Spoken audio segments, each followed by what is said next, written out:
ফেরাউন, আমি আমার জীবনের মায়ায় কান্দি না রে ফেরাউন। তাহলে কান্দো কেন রে ফেরাউন? আমার জীবনের এই অন্তিম মুহূর্তে শেষ বেলায় তোর কাছে আমার একটা আবদার। ফেরাউন রে, আমিও মরে যাব, আমার সন্তানরাও মরে যাব, তবে ফেরাউন তোর কাছে আমার জীবনের শেষ আবদার, আমার এবং আমার সন্তানদের হাড়গুলা তাজমাউ ইযামি ওয়া ইযামা আওলাদি ফি মাওদাইন ওয়াহিদ। রে ফেরাউন, আমার হাড়, আমার সন্তানদের হাড়গুলো এক জায়গায় একই স্থানে মাটির নিচে দাফন করিস। মুসলমান ভাইরা আমার, ফেরাউন এবার ডাক দিয়ে বলে, যাও, তোমার এই আবদার গ্রহণ করা হইল। তোমার মৃত্যুর পরে তোমার হাড় এবং তোমার সন্তানদের হাড় একই জায়গায় দাফন করা হবে। মুসলমান ভাইরা আমার, যে কথা সেই কাজ। সঙ্গে সঙ্গে ফেরাউনের লোকেরা, দাসীর ছিল দুটি মেয়ে, একটি মেয়ে দুগ্ধ পান করতেছিল, আরেকটা মেয়ে মার সাথে একটু হাঁটা চলা করতে পারে। সর্বপ্রথম বড় মেয়েটাকে ফেরাউনের লোকেরা খপ করে টান মেরে হাত পা বেঁধে মুরগিকে যেমন ফ্রাই করার জন্য, খাসিকে যেমন ফ্রাই করার জন্য ডেক্সির ভিতরে ছেড়ে দেওয়া হয়, ওই দাসীর বড় সন্তানটাকে ডেক্সির ভিতরে ছাড়ার সঙ্গে সঙ্গে মেয়েটার গোশতগুলো পুড়ে ছাই হয়ে তেলের সাথে মিশে যায়, হাড্ডিগুলো ডেক্সির তলাতে চলে যায়। এবার আসলো ছোট মেয়ের পালা এবং ফেরাউনের দাসী মাসে তার পালা। মুসলমান ভাইরা আমার, ফেরাউনের দাসী মাসে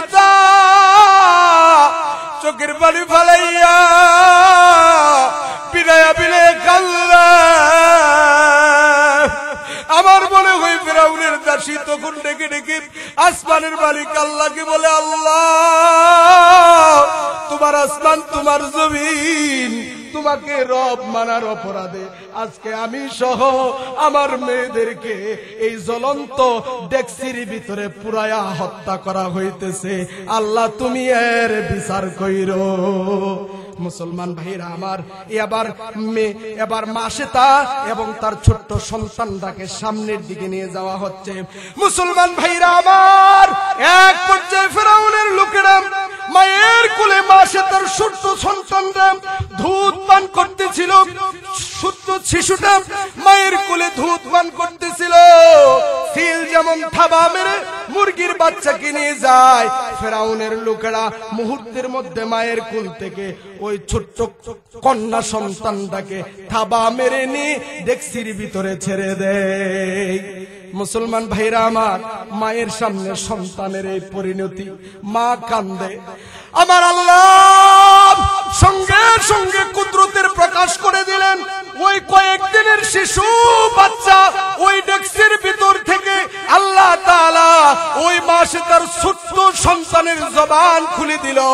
ওই ছোট্ট সন্তানরা হাজার হাজার লোকদের সামনে, হাজার হাজার বাহিনীর সামনে চিৎকার মেরে ডাকে, মাকে ডাক দিয়া বলতেছে, ইয়া উম্মা লা তাখাফি ওয়ালা তাহজানি ওয়াসবিরি ওয়াবশিরি বিল জান্নাহ ফাইন্নাকি আলাল হক। মাসে তার ওই ছোট্ট সন্তানটা আরবিতে বলছে, মাকে ডাক দিয়ে বলে, মা গো, ও মা গো, তুমি ঘাবড়াইও না, তুমি ভয় করিও না, চিন্তা করিও না গো মা, নিশ্চয়ই তুমি হকের উপরে আছো, তুমি সত্যের উপরে আছো গো মা। একটু ধৈর্য ধারণ করো গো মা, একটু সবর করো গো মা। যদি একটু ধৈর্য ধারণ করতে পারো গো মা, ডেক্সির ভিতরে পড়তে দেরি হবে, মালিকের জান্নাতে যাইতে দেরি হবে না। মা, যদিও বাহ্যিক দৃষ্টিতে দেখতেছো আমাকে, আমার বোনকে এত নির্মম ভাবে শহীদ করা হয়েছে, আমরা তেলের ডেক্সির ভিতরে জ্বলতেছি, মাগো, এটা তোমার বাহ্যিক দৃষ্টিতে দেখা। আসলে যেই মাত্র ফেরাউনের লোকেরা আমাদেরকে ডেক্সিতে ছেড়ে দিল, ডেক্সিতে সারার সঙ্গে সঙ্গে আমরা আল্লাহর জান্নাতে ঢুকে পড়েছি। সুবহানাল্লাযী আসরা বিআবদিহি লাইলাম মিনাল মাসজিদিল হারামি ইলাল মসজিদিল আকসা আল্লাযী বারাকনা হাওলাহু লিনুরিয়াহু মিন আয়াতিনা ইন্নাহু হুয়াস সামিউল বাসীর। আল্লাহ বলতেছেন পুত পবিত্র ওই সত্তা, পুত পবিত্র ওই সত্তা যিনি তার বান্দা মুহাম্মদ সাল্লাল্লাহু আলাইহি ওয়াসাল্লাম, যিনি তার বান্দা অর্থাৎ মুহাম্মদকে এক রাতের সামান্য অংশে মসজিদুল হারাম থেকে মসজিদে আকসা পর্যন্ত ভ্রমণ করিয়েছেন। বলেন সুবহানাল্লাহ। রাতের সামান্য অংশে মসজিদুল হারাম থেকে যিনি তার বান্দা মুহাম্মদ সাল্লাল্লাহু আলাইহি ওয়াসাল্লামকে মসজিদুল আকসা এই পর্যন্ত ভ্রমণ করিয়েছেন। কেন করিয়েছেন? লিনুরিয়াহু মিন আয়াতিনা। আল্লাহ বলেন তাকে ভ্রমণ করানোর উদ্দেশ্য হইল এই ভ্রমণের মাধ্যমে, এই ভ্রমণে আমি আল্লাহ তাকে আমার কিছু নিদর্শন দেখাবো। কি দেখাবো? নিদর্শন দেখাবো। আল্লাহ বলেন আল্লাহ তার বান্দা মুহাম্মদকে মসজিদুল হারাম থেকে, মসজিদুল হারাম হলো মক্কায়, কোথায়? কাবা ঘরের আশপাশে যে মসজিদটা, এটার নাম মসজিদুল হারাম। এই মসজিদুল হারাম থেকে মসজিদুল আকসা বাইতুল মুকাদ্দাস যেটা ফিলিস্তিনে অবস্থিত, ওই বাইতুল মুকাদ্দাস পর্যন্ত ভ্রমণ করাইছেন। কেন? যেন তার বান্দা মুহাম্মদকে আল্লাহ তার নিদর্শন দেখাইতে পারে, যেই নিদর্শনগুলো আল্লাহ তাআলা মসজিদুল আকসার আশেপাশে রেখে দিয়েছেন। সুবহানাল্লাহ বলেন। আল্লাযী বারাকনা হাওলাহু, ওই মসজিদে আল্লাহ তার হাবিবকে ভ্রমণ করাইছেন, যেই মসজিদ এর আশেপাশে আল্লাহ অসংখ্য অগণিত বরকত ঢেলে দিয়েছেন। সুবহানাল্লাহ বলেন। যেই মসজিদের আশেপাশে হাজারো নবী রাসূলদের কবর রয়ে গেছে। সুবহানাল্লাহ বলেন। ভাইরা আমার, এই আয়াতে কারিমায় আল্লাহ তাআলা আমাদেরকে জানাইতেছেন, বিশাল লম্বা এক ঘটনার দিকে আল্লাহ ইঙ্গিত করতেছেন, যেটা সহিহ হাদিসে পাওয়া যায়। আল্লাহর রাসূল সাল্লাল্লাহু আলাইহি ওয়াসাল্লামের জীবনে, আল্লাহর রাসূলের পবিত্র জীবনের একটা গুরুত্বপূর্ণ অধ্যায় হলো ইসরা এবং মেরাজ। আল্লাহর হাবিবের বিশ্বনবী মুহাম্মদুর রাসূলুল্লাহ সাল্লাল্লাহু আলাইহি ওয়াসাল্লামের জীবনের গুরুত্বপূর্ণ একটি অধ্যায় হলো ইসরা এবং মেরাজ।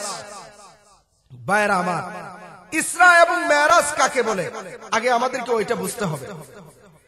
ইসরা বলা হয়, ইসরা এবং মেরাজ এটা এমন একটি নিয়ামত, যেই নিয়ামত হযরত আদম থেকে নিয়ে হযরত ঈসা আলাইহিস সালাতু ওয়াস সালাম পর্যন্ত লক্ষাধিক নবী রাসূল আল্লাহ দুনিয়াতে প্রেরণ করেছেন।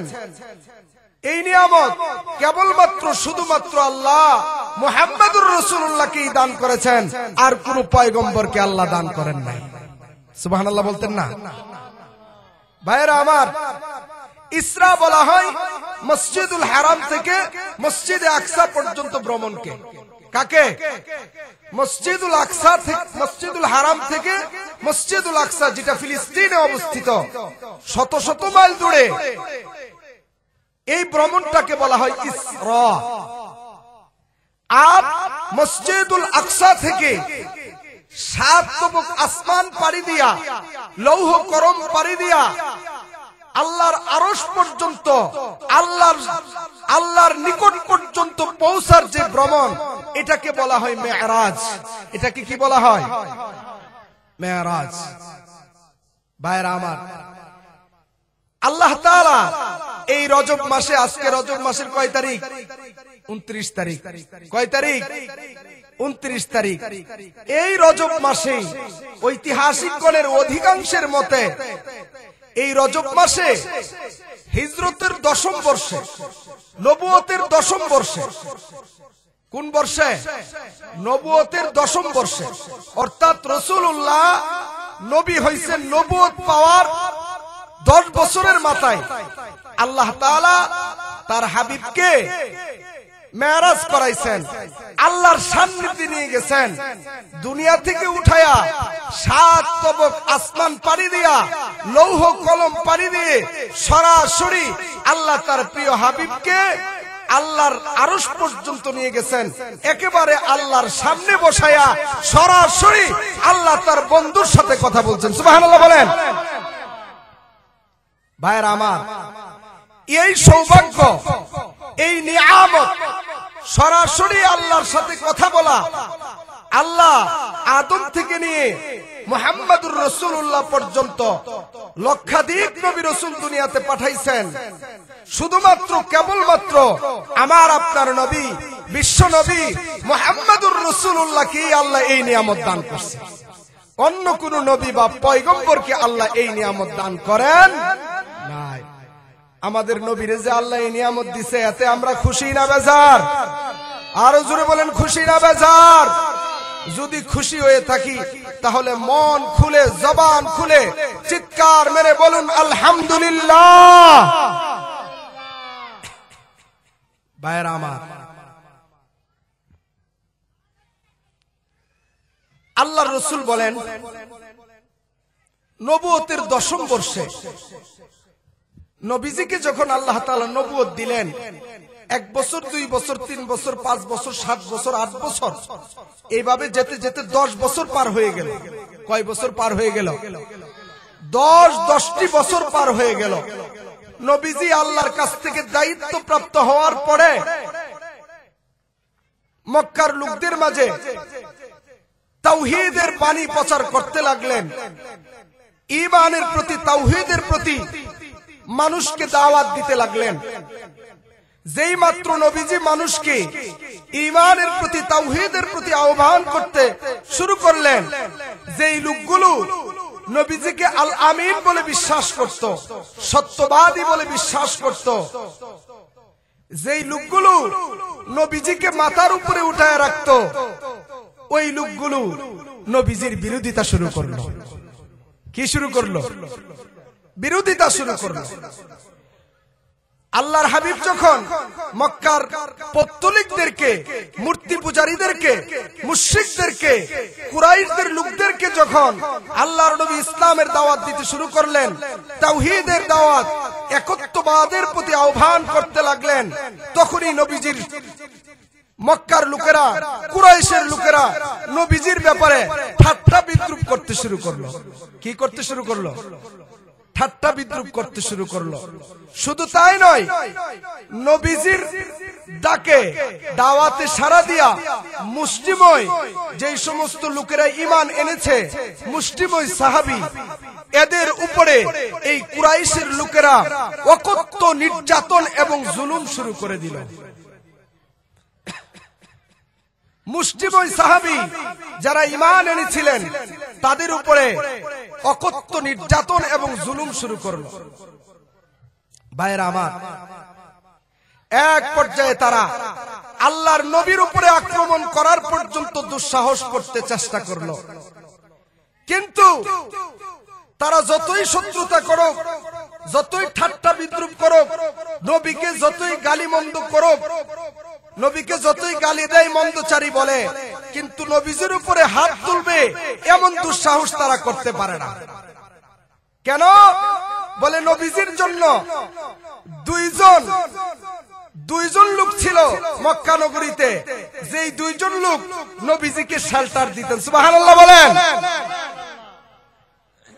মুসলমান ভাইরা আমার, আল্লাহর নবী, বিশ্ব নবী, রাহমাতুল লিল আলামিন, আল্লাহর হাবিব যখন মক্কার কাফের মুশরিকদেরকে তাওহীদের দাওয়াত দিতে আরম্ভ করলেন, ইসলামের প্রতি আহ্বান করলেন, ঈমানের দাওয়াত দিতে শুরু করলেন, তখনই যারা নবীজিকে নবীজির পার্শ্বের লোকেরা, নবীজির বংশের লোকেরা যারা নবীজিকে আল আমিন বলে ডাকতো, সত্যবাদী বলে ডাকতো, যারা নবীজির ব্যাপারে, নবীজির প্রতি যারা একেবারেই দুর্বল ছিলেন, ওই সমস্ত লোকগুলো, ঘরের লোকগুলো, কাছের লোকগুলো, নিজের বংশের লোকেরা, কুরাইশের কুফারে কুরাইশ যারা ছিল, তারা আল্লাহর নবীর ব্যাপারে ঠাট্টা বিদ্রুপ করতে আরম্ভ করলো, নবীজিকে গালিগালাজ করতে আরম্ভ করলো।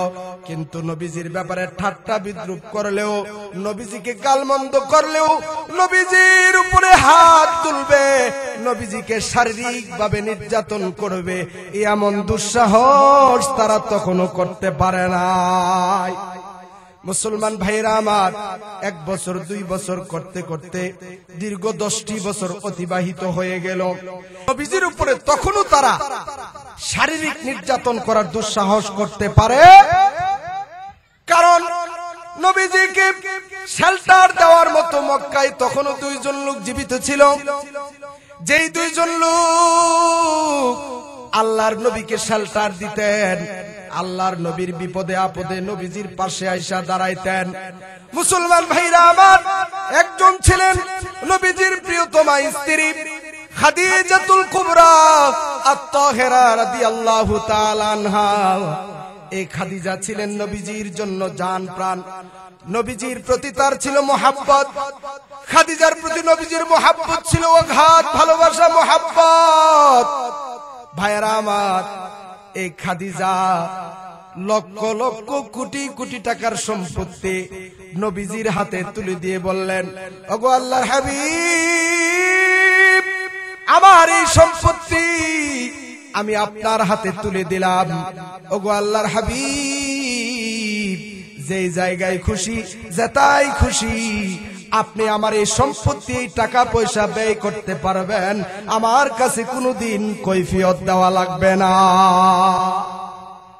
ইয়া রাসূলুল্লাহ, ইয়া হাবিবাল্লাহ, আমার যত সম্পত্তি আছে গো, আজ থেকে আমার সম্পত্তির মালিক, আমার মালের মালিক আমি খাদিজা আপনাকে বানায়া দিলাম। যেটাই খুশি, যেইভাবে খুশি আপনি ব্যয় করবেন, আমার কাছে কোনো জবাবদিহি করতে হবে না। মুসলমান ভাইরা আমার, এই খাদিজার প্রতি ছিল রাসূলুল্লাহর অগাধ ভালোবাসা, মোহাব্বত। খাদিজাকে নবীজি এতই মোহাব্বত করতেন, এতই ভালোবাসতেন।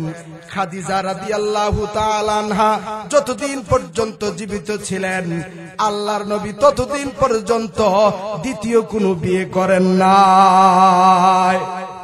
আর আল্লাহর রাসূলের যত সন্তান দুনিয়াতে আগমন করছে, সমস্ত সন্তান দিয়েছিল খাদিজার গর্ভ থেকে। সুবহানাল্লাহ বলেন। এই খাদিজার গর্ভ থেকে নবীজির সন্তান হয়েছে। ওই খাদিজার প্রতি নবীজির মোহাব্বতটা কম না বেশি? আরো জোরে বলেন, কম না বেশি?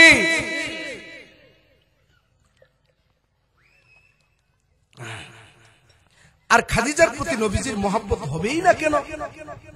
এই খাদিজাকে স্বয়ং আসমান ও জমিনের মালিক মহান আল্লাহ নিজে সালাম জানাইছে। সুবহানাল্লাহ বলেন। খাদিজা একদিন আল্লাহর নবীর জন্য খাবার নিয়ে আসতেছেন, পাত্রে করে খাবার। খাদিজা পাত্রের ভিতরে করে খাবার নিয়ে আসতেছেন। খাদিজা এখনো পর্যন্ত নবীজির রুমে ঢুকেন নাই। আল্লাহ তাআলা জিব্রাইলকে পাঠাই দিলেন, রে জিব্রাইল যাও, আমার বন্ধু সারাদিন দাওয়াতের কাজ করে, তাওহীদের দাওয়াতের কাজ করে, ইসলামের দাওয়াতের কাজ করে ক্লান্ত শ্রান্ত হইয়া আমার হাবিব ঘরে প্রবেশ করেছে। আমার হাবিবের জন্য তার প্রিয়তমা স্ত্রী খাদিজা খাবার নিয়ে যায়। খাদিজা আমার বন্ধুর কাছে যাওয়ার আগে আগে আমার পক্ষ থেকে আমার হাবিবকে বলে দাও, আসমান ও জমিনের মালিক মহান আল্লাহ আপনার মাধ্যমে আপনার বিবি খাদিজাকে সালাম জানাইছে। মুসলমান ভাইরা, জিব্রাইল চলে আসলেন। জিব্রাইল এসে বলে, ইয়া রাসূলুল্লাহ, ইয়া হাবিবাল্লাহ, ওগো আল্লাহর হাবিব, আপনি ঘরে প্রবেশ করেছেন, আপনার প্রিয়তমা বিবি, আপনার প্রিয়তমা স্ত্রী খাদিজা আপনার জন্য খাবার নিয়ে আসতেছে। খাদিজা আসার সঙ্গে সঙ্গে আসমান ও জমিনের মালিক মহান আল্লাহর পক্ষ থেকে খাদিজাকে আপনি সালাম জানায়েন।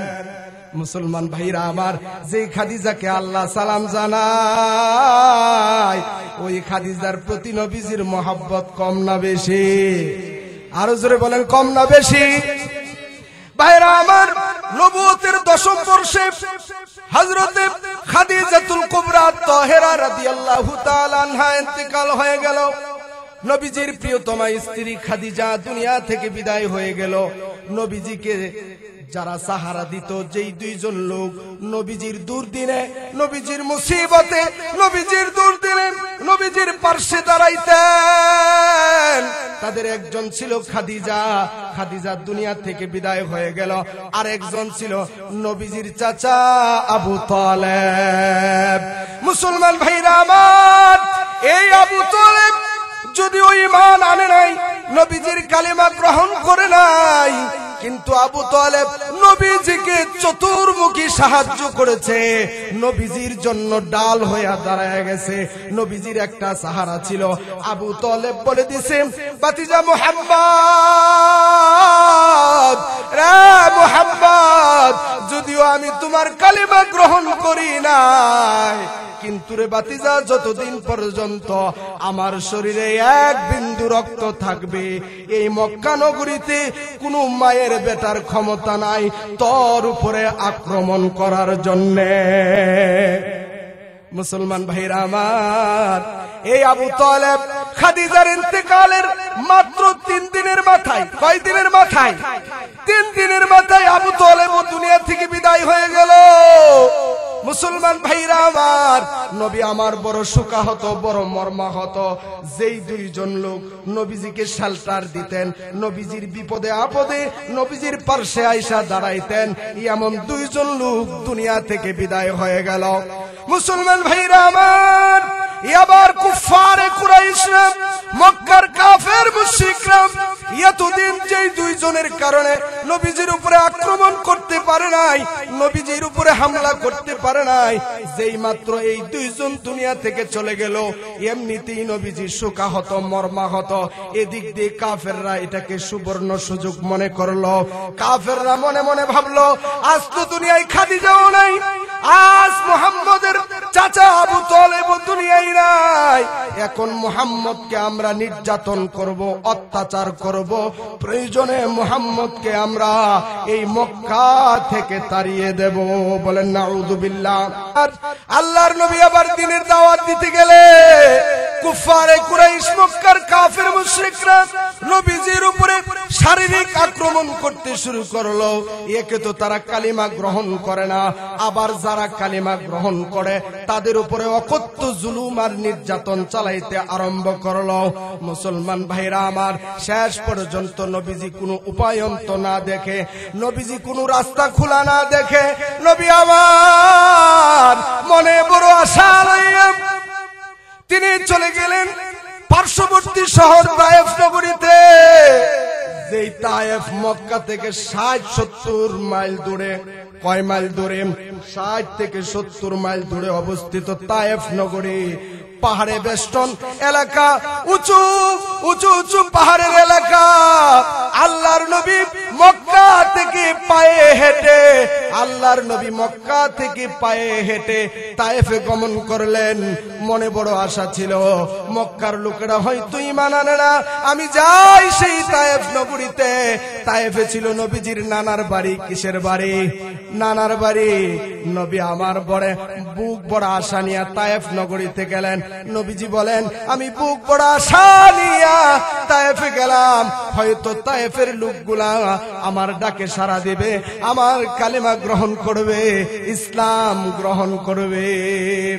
মুসলমান ভাইরা আমার, ইয়াকে তো নবীজি মর্মাহত শোকাহত, যেই দুইজন নবীজিকে শেল্টার দিত, নবীজির বিপদে আপদে পার্শ্বে দাঁড়াইতো, তারা আজ দুনিয়াতে নাই। মক্কার কাফের মুশরিকরা নবীজির উপর আক্রমণ করতে শুরু করলো। এবার নবীজি তায়েফে যাবার পরে, তায়েফে গমন করার পরে নবী আমার ডাক দিয়ে বলেন, হযরতে আম্মা জানা আয়েশা সিদ্দিকা একদিন বলেন, ইয়া রাসূলুল্লাহ, ইয়া হাবিবাল্লাহ, ওগো আল্লাহর হাবিব, আমরা তো জানি আপনার জীবনের সবচাইতে বড় কঠিন দিন ছিল উহুদের দিন, যেই উহুদের ময়দানে আপনার দুইটি দাঁত শহীদ হয়ে গেছে, মাথার হেলমেট ভেঙে লোহার দুটি কড়া আপনার মাথায় ঢুকে গেছে, রক্তক্ষরণে আপনি বেহুশ হয়ে গেলেন। কাফের মুশরিকরা আপনার উপরে আক্রমণ করেছে, আপনার 70 জন সাহাবীকে শহীদ করে দিয়েছে। ইয়া রাসূলুল্লাহ, ইয়া হাবিবাল্লাহ, ওগো আল্লাহর হাবিব, ওই উহুদের ময়দান থেকে, উহুদের দিন থেকেও কি কোনো কঠিন দিন আপনার জীবনে গেছে? আম্মা জান বলেন, ইয়া রাসূলুল্লাহ, উহুদ থেকে কোনো কঠিন দিন আপনার জীবনে গেছেনি? কি থেকে কঠিন? উহুদ থেকে কঠিন কোনো দিন আপনার জীবনে গেছেনি? আল্লাহর নবী ডাক দিয়ে বলে, আয়েশা, আয়েশা রে, উহুদ থেকে বড় মর্মান্তিক ছিল, বড় কঠিন দিন ছিল তায়েফের দিন, যেদিন আমি বুক বড় আশা নিয়া তায়েফে গমন করলাম। তায়েফে আব্দে ইয়ালিলের 3 সন্তান, তারা তায়েফের নেতৃত্ব দিত। আমি তাদেরকে ইসলামের দাওয়াত দিলাম, কালেমার দাওয়াত দিলাম, ঈমানের দাওয়াত দিলাম, তাওহীদের দাওয়াত দিলাম, আল্লাহর প্রতি তাদেরকে আহ্বান করলাম। তারা আমার ডাকে তো সাড়া দিলই না, আমার কালেমা তো তারা গ্রহণ করলই না, আল্লাহর প্রতি তো তারা ঈমান আনলই না। আরবের প্রসিদ্ধ রীতি, তারা আরবেরা দূর থেকে কোনো মুসাফির আসলে তাদের মধ্যে প্রচলন ছিল মেহমানদারি করার প্রচলন। ওই তায়েফের লোকগুলা আমাকে মেহমানদারিও করলো না। 3 দিনের উপবাস আমি ছিলাম রে আয়েশা। আয়েশা, যেই মাত্র আমি তাদেরকে কালিমার দাওয়াত দিলাম, ওই লোকগুলা আমাকে সঙ্গে সঙ্গে অপমান করে, আমাকে তিরস্কার করে, ঠাট্টা বিদ্রুপ করে আমাকে ওই তায়েফ থেকে বের করে দিল। শুধু বের করে ক্ষান্ত হয় না, তারা আমাকে হুমকি দিতে শুরু করলো, মুহাম্মদ, তুমি যদি এই মুহূর্তে আমাদের তায়েফ থেকে বের হয়ে না যাও, আমরা তোমাদেরকে হত্যা করে ফেলবো, তোমাকে আমরা মেরে ফেলবো। আয়েশা রে, আমি কোনো উপায়ন্ত না দেখে জীবন বাঁচানোর জন্য আমি তায়েফ ছেড়ে আবার মক্কার দিকে রওনা করলাম। রে আয়েশা, যখন আমি তায়েফ ছেড়ে মক্কার উদ্দেশ্যে আবার ফিরে চললাম, তায়েফের ওই দুষ্ট লোকগুলো, তায়েফের ওই বেঈমান মুশরিকগুলো, তায়েফের বাজারের দুষ্ট ছেলেদেরকে আমার পিছনে লালায় দিল। তারা বলে দিল, এই মুহাম্মদ নামক পাগলটাকে, এই মুহাম্মদ নামক পাগলটাকে এই তায়েফ থেকে বের করে দাও, তাকে তোমরা পাথর নিক্ষেপ করো। আয়েশা রে, যখন আমি তায়েফ ছেড়ে মক্কার উদ্দেশ্যে আবার ফিরে চললাম, ওই দুষ্ট ছেলেগুলো, ওই বাজারি ছেলেগুলো আমার পিছনে এমন ভাবে আমার উপরে, পাহাড়ের উপর থেকে, পিছন থেকে, ডান থেকে, বাম থেকে, চতুর্দিক থেকে আমার উপরে এমন ভাবে পাথর মারতে আরম্ভ করলো রে আয়েশা। পাথরের আঘাতে আঘাতে আমার শরীরটা ক্ষত বিক্ষত হয়ে গেল, রক্তগুলো ঝরে আমার জুতার পায়ের সাথে, জুতাগুলো পায়ের সাথে চাপট লেগে গেল। মুসলমান ভাইরা আমার, আল্লাহর নবী অসহ্য ব্যথার যন্ত্রণায় কাতর হইয়া কুকরে মাটিতে পড়ে গেলেন। ওই দুষ্ট ছেলেগুলো আবার নবীজিকে হাতে ধরে দাঁড় করিয়ে দিত আর বলতো, রে মুহাম্মদ পাগল, তুই আমাদের এই দেশ থেকে বের হয়ে যাও, আমাদের এই তায়েফ নগরী থেকে বের হয়ে যা, নয়তো আজকে তোকে আমরা জিন্দা দাফন করে ফেলবো, তোকে আমরা মেরে ফেলবো। মুসলমান ভাইরা আমার, আল্লাহর নবী একবার আর দুইবার নয়, 3 বার ওই দুষ্ট ছেলেদের পাথরের আঘাতে নবী আমার তিনবার বেহুশ হইয়া মাটিতে পড়ে যায়। নবীজির সফর সঙ্গে ছিল তার পালক পুত্র যায়েদ বিন হারিসা। যায়েদ বিন হারিসা বলে, ওই দুষ্ট লোকগুলো যখন, ওই দুষ্ট ছেলেগুলো যখন আল্লাহর নবীর দিকে পাথর মারতে আরম্ভ করলো, আমি নবীজির ডানে একবার যাই, আরেকবার বামে যাই, একবার সামনে যাই, আরেকবার পিছনে যাই, যাতে করে নবীজির গায়ে পাথর লাগতে না পারে। এক পর্যায়ে দুষ্ট ছেলেগুলো আমাকে বন্দী করে ফেলল, আমাকে আর তারা নবীজির কাছে যাইতে দেয় না। আমি দূর থেকে তাকায় দেখি আমার নবী অসহ্য পাথরের আঘাতে, অসহ্য ব্যথা সহ্য করতে না পারিয়া নবী আমার বেহুশ হইয়া মাটিতে উপর করে পড়ে যায়। মুসলমান ভাইরা আমার, শেষ পর্যন্ত নবীজি কোন রকম জীবনটা বাঁচাইয়া ওই তায়েফ নগরী ত্যাগ করে আবার মক্কার উদ্দেশ্যে রওনা করলেন। মক্কা নগরীর ভিতরে ঢুকে পড়লেন। লম্বা ইতিহাস, লম্বা ঘটনা বলার সময় নাই। মুসলমান ভাইরা আমার, এই যখন নবীজির অবস্থা, এক তো খাদিজা মরে গেল, দ্বিতীয়ত আবু তালেব মরে গেল, যেই দুইজন নবীজিকে শেল্টার দিত, নবীজির বিপদে আপদে নবীজির পাশে দাঁড়াইতো, এই দুইজন লোক মারা গেল। নবীজি বড় শোকাহত, মর্মাহত। আবার তায়েফের লোকেরা নবীর সাথে এমন আচরণ করলো যে আচরণের কথা নবীজি জিন্দেগিতে ভুলতে পারে না। এই যখন নবীজির অবস্থা, মন বড় ভাঙ্গা, মনে বড় ব্যথা, মন বড় খারাপ। নবীজি ওই বছরটাকে বলা হয় আমুল হুজন।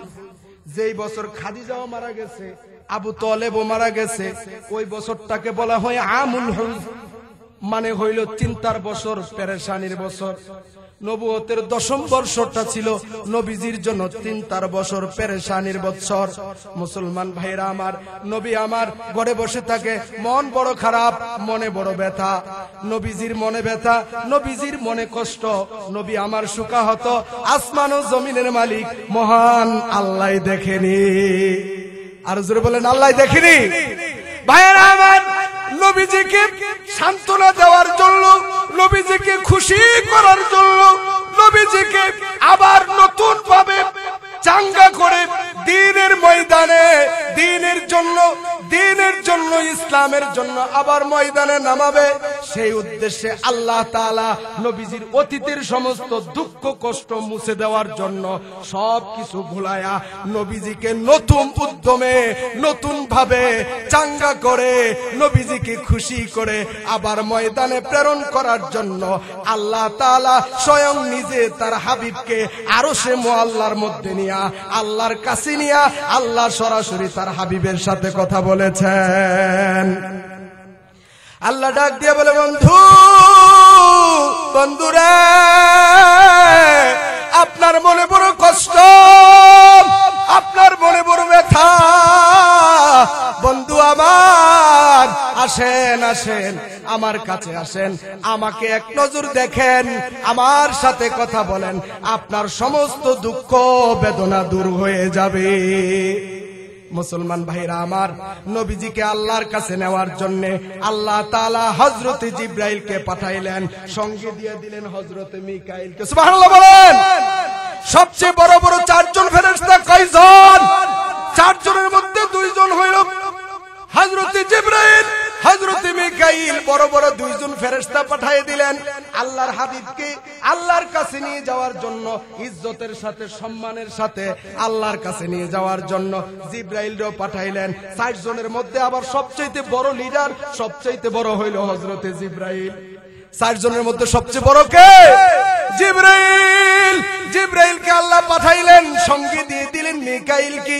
জিবরাইল এবং মিকাইল সঙ্গে সঙ্গে চলে আসলেন।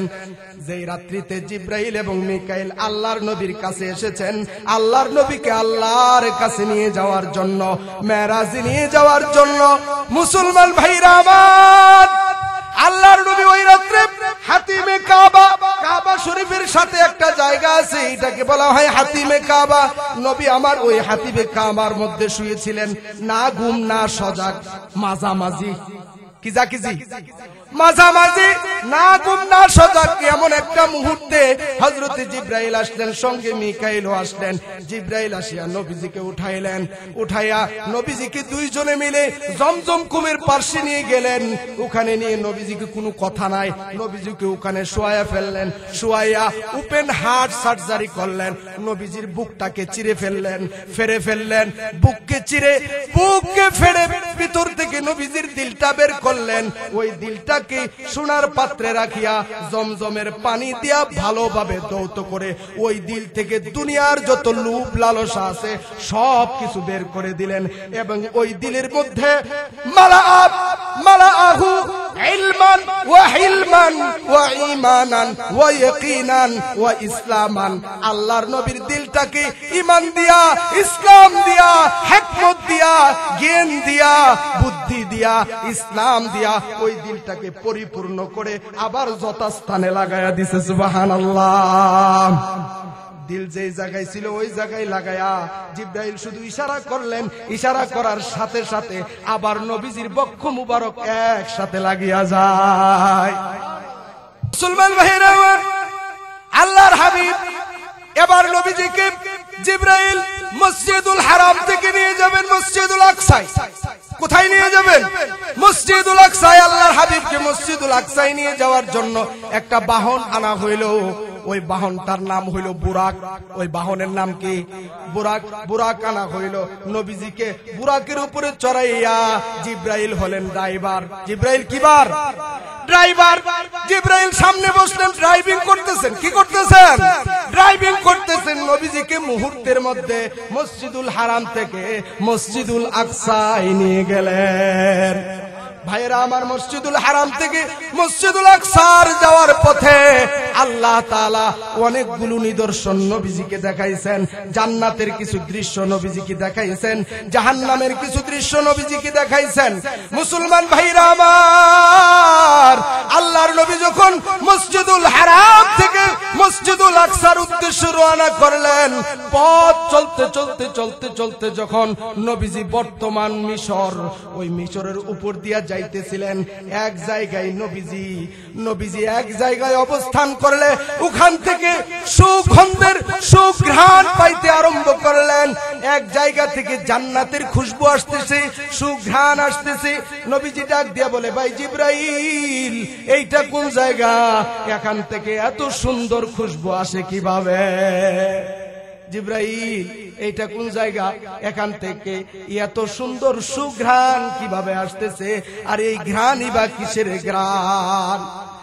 মুসলমান ভাইরা আমার, জিবরাইল আবার ডাক দিয়ে বলে, ইয়া রাসূলুল্লাহ, ইয়া হাবিবাল্লাহ, ওগো আল্লাহর হাবিব, এইটা হইল মিশর। এই মিশরে রাজত্ব করত ফেরাউন।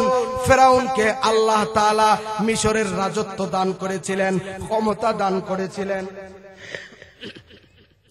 ফেরাউন মিশরের রাজত্ব পাইয়া, ক্ষমতা পাইয়া আল্লাহকে অস্বীকার করে বসলো। দুনিয়ার লোভে পড়ে, ক্ষমতার লোভে পড়ে, ক্ষমতার মোহে পড়ে ফেরাউন এক পর্যায়ে আল্লাহকে অস্বীকার করে বসলো। গোটা মিশরে সে ঘোষণা করে দিল, আনা রব্বুকুমুল আলা। মিশরবাসীকে সে ঘোষণা করে দিল, আমি তোমাদের বড় খোদা, আমার ছাড়া আর কোনো খোদা নাই। বলেন নাউযুবিল্লাহ। মুসলমান ভাইরা আমার, জিবরাইল বলে, ইয়া রাসূলুল্লাহ, ইয়া হাবিবাল্লাহ, ওগো আল্লাহর হাবিব, শুধু তাই নয়, এই ফেরাউন বনি ইসরাইলদেরকে অর্থাৎ ইহুদিদেরকে অকথ্য নির্যাতন এবং জুলুম করতে আরম্ভ করলো। বনি ইসরাইলদেরকে ফেরাউনের নির্যাতন এবং জুলুম থেকে মুক্তি দেওয়ার জন্য, বাঁচানোর জন্য এবং আল্লাহর বান্দাদেরকে আল্লাহর প্রতি আহ্বান করার জন্য, ইসলামের দাওয়াত দেওয়ার জন্য, ইসলামের প্রতি আহ্বান করার জন্য ওই ফেরাউনের জমানায় আল্লাহ একজন পয়গম্বর পাঠাইছেন। ওই পয়গম্বরের নাম ছিল হযরতে মূসা। ওই পয়গম্বরের নাম কি? কুরআন শরীফে আল্লাহ যেই নবীর কথা সবচাইতে বেশি বলেছেন তিনি হলেন হযরতে মূসা। তিনি কে? হযরতে মূসা আলা নবিয়িনা ওয়া আলাইহিস সালাতু ওয়াস সালাম। মুসলমান ভাইরা আমার, হযরতে জিবরাইল বলে, ইয়া রাসূলুল্লাহ, ইয়া হাবিবাল্লাহ, ওগো আল্লাহর হাবিব, এই যখন ফেরাউনের অবস্থা, ফেরাউন যখন দেশে আইন করে দিল, আজ থেকে সকলে আমাকে খোদা মানবা, আমার বাহিরে অন্য কাউকে খোদা মানা যাবে না। ওদিক দিয়ে হযরত মূসা আল্লাহর একত্ববাদের দাওয়াত দিতে আরম্ভ করলেন। হযরত মূসার মিশন এবং মিশন চলতে চলতে, দাওয়াতি কাজ চলতে চলতে মিশরের প্রেসিডেন্ট বাদশা ফেরাউনের রাজপ্রাসাদ পর্যন্ত পৌঁছে গেল। সুবহানাল্লাহ। মূসা আলাইহিস সালাতু ওয়াস সালামের দাওয়াত পৌঁছতে পৌঁছতে মিশরের যে প্রেসিডেন্ট বাদশা ফেরাউন, ওই ফেরাউনের ঘর পর্যন্ত পৌঁছে গেল। মুসলমান ভাইরা আমার, ফেরাউনের ঘরে ছিল একজন দাসী, নাম ছিল তার মাশেতা। নাম কি? মাশেতা।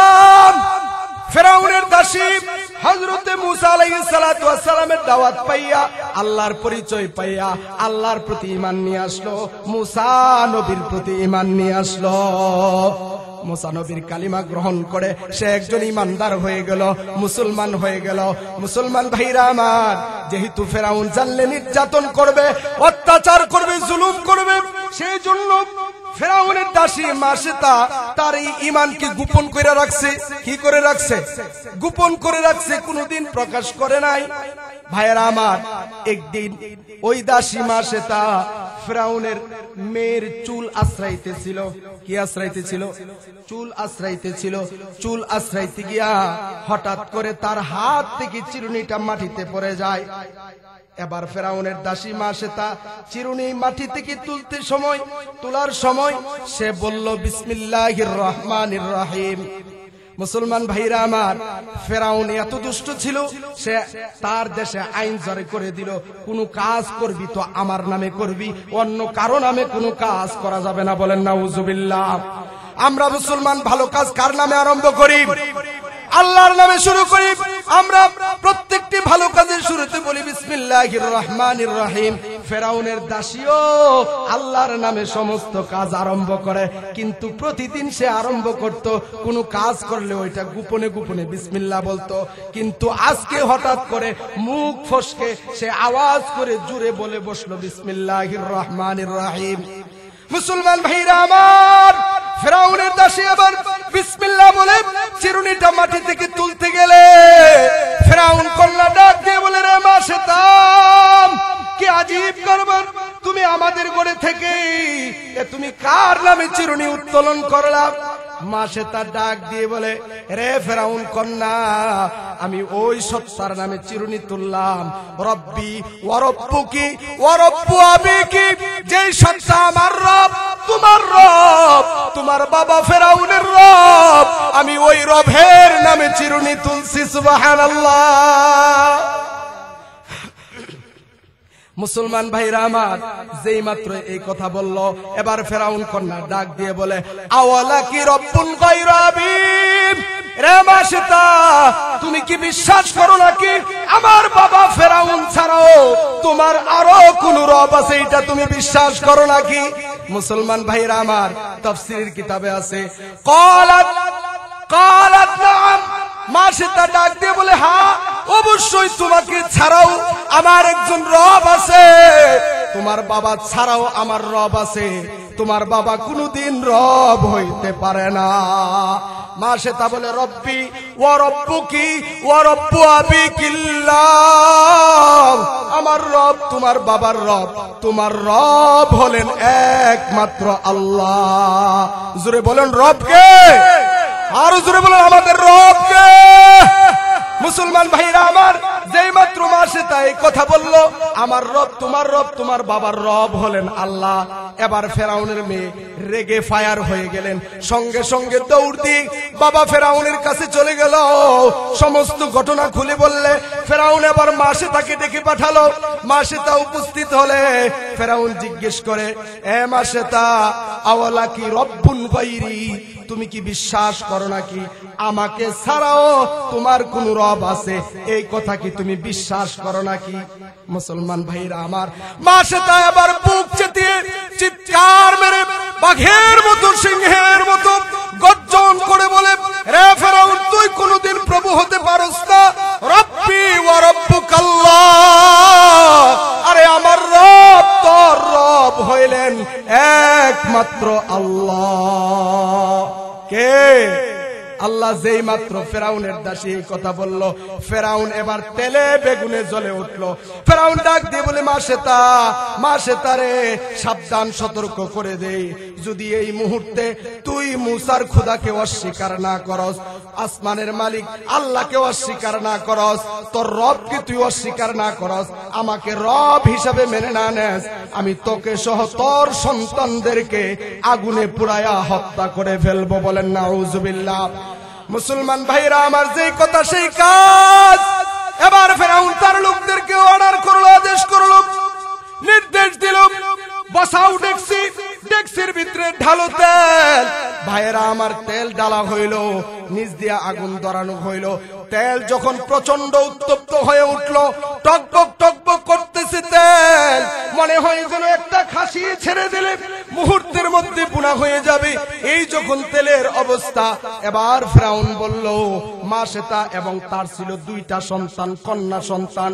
ফেরাউন বলল, মা সেতা এবং তার সন্তানদেরকে এই ডেকসির ভিতরে ছেড়ে দাও। বলেন নাউযুবিল্লাহ। আরো জোরে বলেন নাউযুবিল্লাহ। মুসলমান ভাইরা আমার, এবার ফেরাউনের দাসী কান্দে, চোখের পানি ফলাইয়া বিনায় বিনায় কান্দে। ফেরাউন মনে করছে এখন বোধ হয় দাসী আমাকে রব মাইনা নিবে, মনে হয় তার জীবনের প্রতি মায়া আসছে। এবার ফেরাউন বলে, দাসী তুমি কান্দো কেন? দাসী তুমি কান্দো কেন? তোমার কি জীবনের প্রতি মায়া আসছে? আমাকে কি রব মানবা? মানলে এখনো সময় আছে, তোমাকে আমি মুক্তি দিয়া দেব, সাথে তোমার সন্তানদের জীবনও মুক্তি পাওয়া যাবে। মুসলমান ভাইরা আমার, দাসী ডাক দিয়ে বলে, ফেরাউন আমি আমার জীবনের মায়ায় কান্দি না রে ফেরাউন। তাহলে কান্দো কেন রে ফেরাউন? আমার জীবনের এই অন্তিম মুহূর্তে শেষ বেলায় তোর কাছে আমার একটা আবদার। ফেরাউন রে, আমিও মরে যাব, আমার সন্তানরাও মরে যাব, তবে ফেরাউন তোর কাছে আমার জীবনের শেষ আবদার, আমার এবং আমার সন্তানদের হাড়গুলা তাজমাউ ইযামি ওয়া ইযামা আওলাদি ফি মাওদাইন ওয়াহিদ। রে ফেরাউন, আমার হাড়, আমার সন্তানদের হাড়গুলো এক জায়গায় একই স্থানে মাটির নিচে দাফন করিস। মুসলমান ভাইরা আমার, ফেরাউন এবার ডাক দিয়ে বলে, যাও, তোমার এই আবদার গ্রহণ করা হইল, তোমার মৃত্যুর পরে তোমার হাড় এবং তোমার সন্তানদের হাড় একই জায়গায় দাফন করা হবে। মুসলমান ভাইরা আমার, যে কথা সেই কাজ। সঙ্গে সঙ্গে ফেরাউনের লোকেরা, দাসীর ছিল 2টি মেয়ে, একটি মেয়ে দুগ্ধ পান করতেছিল, আরেকটা মেয়ে মার সাথে একটু হাঁটা চলা করতে পারে। সর্বপ্রথম বড় মেয়েটাকে ফেরাউনের লোকেরা খপ করে টান মেরে হাত পা বেঁধে, মুরগিকে যেমন ফ্রাই করার জন্য, খাসিকে যেমন ফ্রাই করার জন্য ডেকসির ভিতরে ছেড়ে দেওয়া হয়, ওই দাসীর বড় সন্তানটাকে ডেকসির ভিতরে ছাড়ার সঙ্গে সঙ্গে মেয়েটার গোশতগুলো পুড়ে ছাই হয়ে তেলের সাথে মিশে যায়, হাড্ডিগুলো ডেকসির তলাতে চলে যায়। এবার আসলো ছোট মেয়ের পালা এবং ফেরাউনের দাসী মা সেতার পালা। মুসলমান ভাইরা আমার, ফেরাউনের দাসী মা সেতা চোখের পানি ফালাইয়া বিনায়া বিনায়া কান্না। আমার মনে হয় ফেরাউনের দাসী তখন ডেকে ডেকে আসমানের মালিক আল্লাহকে বলে, আল্লাহ, তোমার আসমান, তোমার জমিন তোমাকে রব মানার অপরাধে আজকে আমি সহ আমার মেয়েদেরকে এই জ্বলন্ত ডেকসির ভিতরে পুরায়া হত্যা করা হইতেছে। আল্লাহ, তুমি এর বিচার কইরো।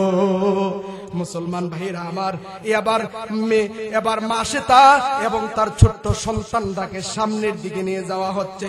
মুসলমান ভাইরা আমার, এক পর্যায়ে ফেরাউনের লোকেরা মায়ের কোলে মা সেতার ছোট্ট সন্তানরা দুধ পান করতেছিল। ছোট্ট শিশুটা মায়ের কোলে দুধ পান করতেছিল। সিল যেমন থাবা মেরে মুরগির বাচ্চাকে নিয়ে যায়, ফেরাউনের লোকেরা মুহূর্তের মধ্যে মায়ের কোল থেকে ওই ছোট্ট কন্যা সন্তানটাকে থাবা মেরে নিয়ে ডেকসির ভিতরে ছেড়ে দেয়। মুসলমান ভাইরা আমার, মায়ের সামনে সন্তানের এই পরিণতি, মা কান্দে। আমার আল্লাহ সঙ্গে সঙ্গে কুদরতের প্রকাশ করে দিলেন। ওই কয়েকদিনের শিশু বাচ্চা ওই ডেক্সির ভিতর থেকে আল্লাহ তাআলা ওই মাসে তার ছোট্ট সন্তানের জবান খুলে দিল। ওই ছোট্ট সন্তানরা হাজার হাজার লোকদের সামনে, হাজার হাজার বাহিনীর সামনে চিৎকার মেরে ডাকে, মাকে ডাক দিয়া বলতেছে, ইয়া উম্মা লা তাখাফি ওয়ালা তাহজানি ওয়াসবিরি ওয়াবশিরি বিল জান্নাহ ফাইন্নাকি আলাল হক। মাসে তার ওই ছোট্ট সন্তানটা আরবিতে বলছে, মাকে ডাক দিয়ে বলে, মা গো, ও মা, মা গো, তুমি ঘাবড়াইও না, তুমি ভয় করিও না, চিন্তা করিও না গো মা, নিশ্চয়ই তুমি হকের উপরে আছো, তুমি সত্যের উপরে আছো গো মা, একটু ধৈর্য ধারণ করো গো মা, একটু সবর করো গো মা, যদি একটু ধৈর্য ধারণ করতে পারো গো মা, ডেক্সির ভিতরে পড়তে দেরি হবে, মালিকের জান্নাতে যাইতে দেরি হবে না। মা, যদিও বাহ্যিক দৃষ্টিতে দেখতেছো আমাকে, আমার বোনকে এত নির্মম ভাবে শহীদ করা হয়েছে, আমরা তেলের ডেক্সির ভিতরে জ্বলতেছি, মাগো এটা তোমার বাহ্যিক দৃষ্টিতে দেখা। আসলে যেই মাত্র ফেরাউনের লোকেরা আমাদেরকে ডেক্সিতে ছেড়ে দিল, ডেক্সিতে সারার সঙ্গে সঙ্গে আমরা আল্লাহর জান্নাতে ঢুকে পড়েছি। রে মুসলমান ভাইরা আমার, আমি আপনাদেরকে বলতে চাই, ফেরাউনের দাসী মাসেতা যেইভাবে নিজের জীবন দিয়েছে, জান দিয়েছে, সন্তানদের জীবন দিয়েছে, তারপরে ঈমান দেয় নাই। যদি কোনো সময় আমাদের উপরে এমন কোন দুর্দিন আসে, তাহলে আমরা জীবন দেব, জান দেব, রক্ত দেব, জীবন দেব, কিন্তু ঈমান দেওয়া যাবে। রাজি আছেন তো ইনশাআল্লাহ?